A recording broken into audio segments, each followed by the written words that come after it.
주가 참 평안을 내게 주시리. 그 손 못자국만져라. 그 손 못자국만져라. 그 손 못자국만져라. 주가 널 지키며 인도하시리. 그 손 못자국만져라. 10월 2일 토요일 새벽입니다. 오늘도 아침 일찍 하루를 시작하실 때 말씀과 기도로 하루를 시작하시고 하나님의 사람으로 살아가시는 우리 모두에게 이 새벽에 하나님께서 특별한 은총으로 또 기도 가운데 함께 해 주시기를 기원합니다. 오늘 같이 묵상하고 기도하실 말씀은 욥기 1장 6절에서 12절 말씀입니다. 하루는 하나님의 아들들이 와서 여호와 앞에 섰고 사탄도 그들 가운데 온지라. 여호와께서 사탄에게 이르시되 네가 어디서 왔느냐. 사탄이 여호와께 대답하여 이르되 땅을 두루 돌아 여기저기 다녀왔나이다. 여호와께서 사탄에게 이르시되 네가 내 종 욥을 주의하여 보았느냐. 그와 같이 온전하고 정직하여 하나님을 경외하며 악에서 떠난 자는 세상에 없느니라. 사탄이 여호와께 대답하여 이르되 욥이 어찌 까닭없이 하나님을 경외하리이까. 주께서 그와 그의 집과 그의 모든 소유물을 울타리로 두르심 때문이 아니니까. 주께서 그의 손으로 하는 바를 복되게 하사 그의 소유물이 땅에 넘치게 하셨음이니이다. 이제 주의 손을 펴서 그의 모든 소유물을 치소서. 그리하시면 틀림없이 주를 향하여 욕하지 않겠나이까. 여호와께서 사탄에게 이르시되 내가 그의 소유물을 다 내 손에 맡기노라. 다만 그의 몸에는 내 손을 대지 말지니라. 사탄이 곧 여호와 앞에서 물러가니라. 아멘. 오늘 말씀에 등장하는 욥, 이 욥이라는 사람 참 행복한 사람이죠. 사람들이 흔히 말하는 소원들을 모두 이룬 사람이라고 할 수 있기 때문이죠. 참 복을 많이 받은 사람입니다. 아들들이 7이고 딸이 3세 10남매를 두었습니다. 물질의 축복이 많이 받아서 양이 7,000마리, 약대가 3,000마리, 소가 1,000마리, 나귀가 500마리, 이루 숫자로 표현할 수 없을 만큼 아주 큰 부자죠. 대단한 사람입니다. 이런 욥을 바라보는 두 가지 시선이 있었습니다. 하나님과 사탄 모두 욥을 주시하고 있었죠. 우리도 사실은 마찬가지일 것입니다. 늘 우리가 살아가는 인생의 모양을 하나님도 보시고 또한 사탄도 노리고 있지 않겠습니까? 그런 두 가지 시선 앞에서 우리가 어떻게 살아가야 할까? 오늘 말씀 가지고 한번 생각해 보면 우리가 하나님 앞에서 이런 3가지 질문 정도 해보면 어떨까 합니다. 첫째는 하나님께서 나를 뭐라고 소개하실까? 하루는 하나님 앞에 사탄과 하나님의 사람 아들이라고 하는 천사들이 나타났습니다. 하나님께서 그들에게 묻기를 욥을 잘 보고 왔느냐, 어디를 다녔느냐 하니까 땅에 두루 다녔습니다 하니까 욥을 잘 보았느냐 묻고는 바로 그들이 답하기도 전에 욥을 소개합니다. 이렇게 말하죠. 하나님께서 하나님의 아들들과 사탄 앞에서 욥에 대해서 먼저 말씀하시기를 8절입니다. 그와 같이 욥과 같이겠죠. 욥처럼 온전하고 정직하여 하나님을 경외하며 악에서 떠난 자는 세상에 없느니라. 야, 저는 이 한마디 말씀에 감탄을 할 수밖에 없습니다. 하나님께서 누구 앞에 서든지 간에 이만한 사람이 없느니라. 그것도 세상에 이런 사람이 없느니라. 인생 성공 말로 표현할 수 없는 거겠죠. 잘 살았다 할까요? 완벽하다 할까요? 더 이상 바랄 것이 없다 할까요? 말로 표현이 되지 않는 그런 사람입니다. 최근에 어떤 분하고 대화를 하는데 그분이 말씀하시기를 하나님을 만나면 이제 연세도 좀 들었고 하니 이제 곧 하나님을 만날 텐데 하나님 만나면 나를 보고 뭐라고 말씀하실까 이런 생각을 하며 열심으로 믿음 생활을 잘하고 있다는 말씀을 들었습니다. 참 공감이 가는 말씀이었습니다. 요즘 세월이 흐를수록 누구나 이런 질문 한 번쯤 하게 되지 않겠습니까? 그런데 사실은 믿음으로 사는 사람은 누구라도 또 언제든지 나이에 상관없이 자기 자신에게 물어야 할 질문이기도 하죠. 하나님이 나를 만나면, 내가 하나님을 만나면 하나님께서 나를 보고 뭐라고 하실까? 다른 사람이 뭐라고 말하기도 전에 또 내가 뭐라고 변명하기도 전에 하나님께서 욥을 소개하는 것처럼 이렇게만 말씀해 주실 수 있다면 내가 가난하게 살았든 부하게 살았든 직업이 무엇이든 몇 살까지 살았든 건강이 어떠하든 무슨 자녀가 얼마이든 뭐 명예가 뭐든 세상의 지위가 어떻든 다 그것이 무슨 소용이 있겠냐고요. 하나님이 그냥 아무 소리 하시지 않고 세상에 이런 사람은 없노라. 이런 꿈이라도 한번 꿔봐야 하지 않겠습니까?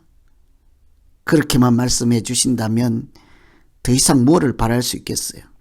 그렇게 보면 욥은 참 행복한 사람이죠. 많이 가지고 자녀들이 잘 되고 부러울 것이 없어서 행복한 사람이 아니라 하나님이 하신 그 말씀 때문이에요. 세상에 이런 사람은 없노라. 하나님께서 이토록 욥을 좋게 보시고 칭찬하시고 자랑하시니 행복한 사람 아니겠어요? 그래서 오늘 아침에 한번 각자에게 한번 물어보시죠. 하나님이 나를 보시면 뭐라고 하실까? 여러분 스스로 한번 대답해 보시죠. 우리 다 같이 이 질문을 한번 하고 자기에게 물어보시고 그 답도 우리 스스로 한번 해볼까요? 그러면서 하나님 앞에 또 십자가 앞에 조금씩 예수님 앞에 한 걸음씩 더 나아가는 우리 모두 되기를 소망합니다. 두 번째 질문은요. 하나님이 나를 시험에 내줄 만한 사람인가? 하나님이 나를 선뜻 사탄의 유혹에 시험에 내어줄 만한 사람인가? 하나님이 욥을 좋게 소개하니까 옆에서 듣고 있던 사탄이 빈정거리고 시비를 걸었습니다. 9절이죠. 욥이 어찌하여 까닭없이 하나님을 경외하겠습니까? 욥이 어찌 까닭없이 하나님을 경외하리까? 하나님이 복을 넘치게 준 것 때문 아니겠어요? 재물을 많이 풍족하게 준 것 때문이지 않겠습니까? 그리고는 한 가지 제안을 하죠. 11절입니다. 손을 펴서 그 소유물을 다 쳐보십시오. 그를 망하게 해보십시오. 틀림없이 하나님 욕하고 그렇게 배반하지 않겠습니까? 한번 해보세요. 하나님. 이 사탄의 제안이죠. 그때 하나님이 뭐라고 하십니까? 12절에 내가 그의 소유물을 다 네 손에 맡기노라. 쉽게 말하면 네 마음대로 해봐라. 네 생각대로 해보라 하고 하나님께서 허락해 주시죠. 하나님은 사탄에게 아무 잘못도 없는 욥의 재산을 마음대로 빼앗을 수 있도록 허락해 주십니다. 이제 곧 고난이 시작되지 않겠습니까? 욥이 시험에 넘어갈 정도로 약하고 믿음직스럽지 않았다면 아마 그렇게 말씀하시지 않았을 수도 있을 것입니다. 그런데 하나님 보시기에 욥은 대단한 사람, 온전한 사람, 믿을 만한 사람이었거든요. 그러니 사탄에게까지 내어주며 네 마음대로 해보라. 하나님의 마음의 소리는 무엇이겠습니까? 네 생각대로 해보라. 그는 그렇게 호락호락한 사람, 유혹에 넘어가서 하나님을 버릴 만한 그런 가벼운 사람이 아니다. 이게 하나님의 마음이죠. 그러면서 동시에 이미 하나님 마음에는 사탄에게 말씀하시지 않는 가운데 작정하고 계셨습니다. 감당하지 못할 것은 내가 허락하지 아니하노라. 그는 내 사랑하는 아들이노이다. 성령 하나님도 기도로 그를 응원하시지 않겠습니까? 잘 버티고 믿음의 선한 싸움에서 꼭 승리하라.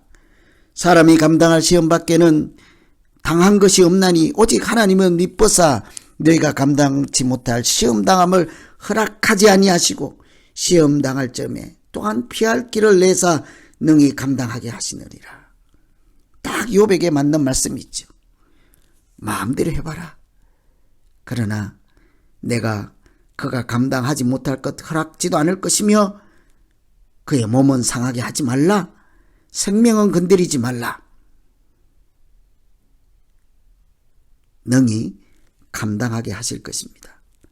때로는 우리가 알 수도 없고 힘든 하나님이 야속한 그런 고난도 있을 때가 있지요. 그러나 그 고난 중에도 하나님이 함께 하시며 그의 목숨은 건드리지 말라. 그의 생명에는 손을 대지 말라.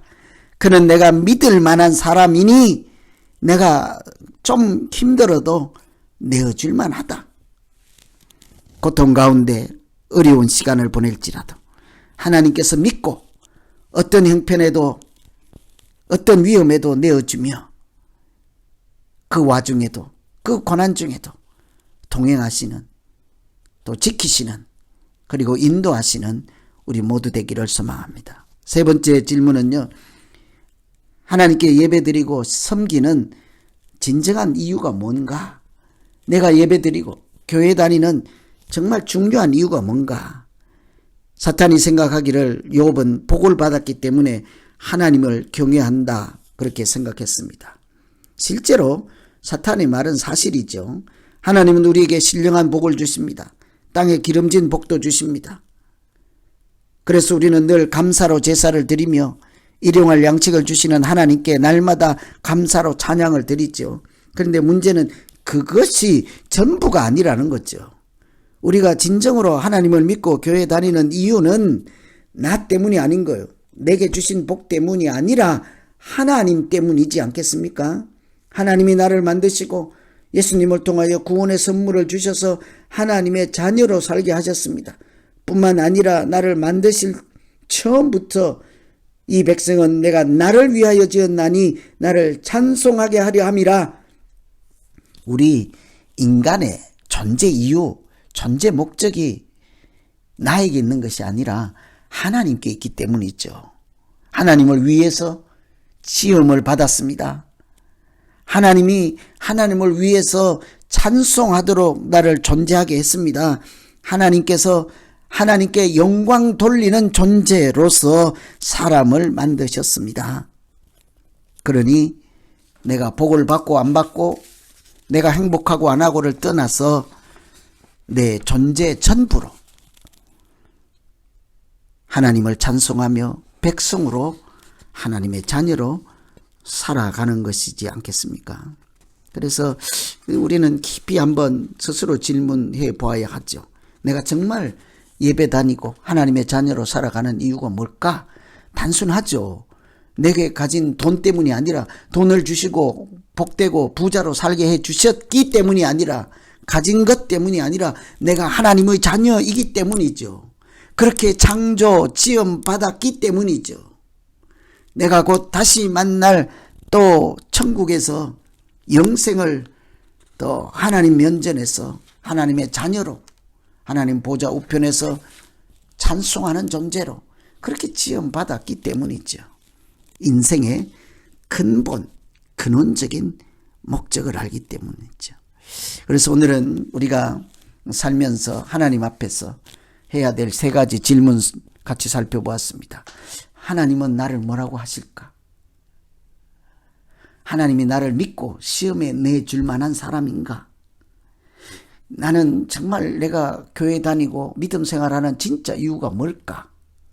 이 세 가지 질문, 오늘 욥에 대한 말씀 같이 묵상하시면서 질문의 답을 잘 찾으시고 행복한 하루 되기를 소망합니다. 우리 같이 한번 기도하겠습니다. 하나님 아버지,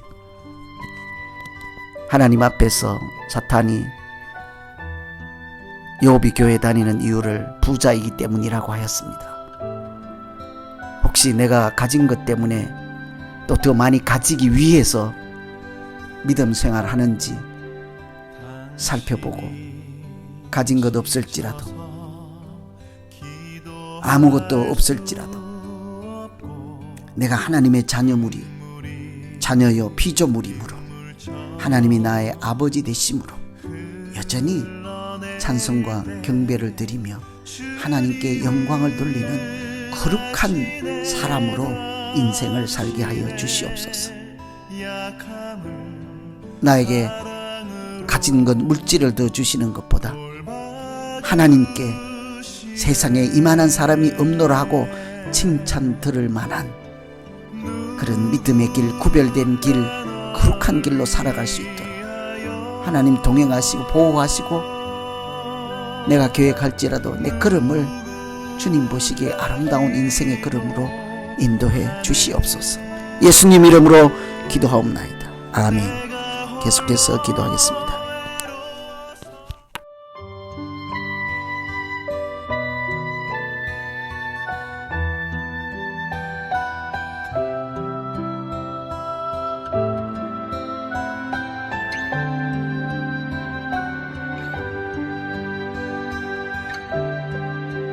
당신이 지쳐서 기도할 수 없고 눈물이 빗물처럼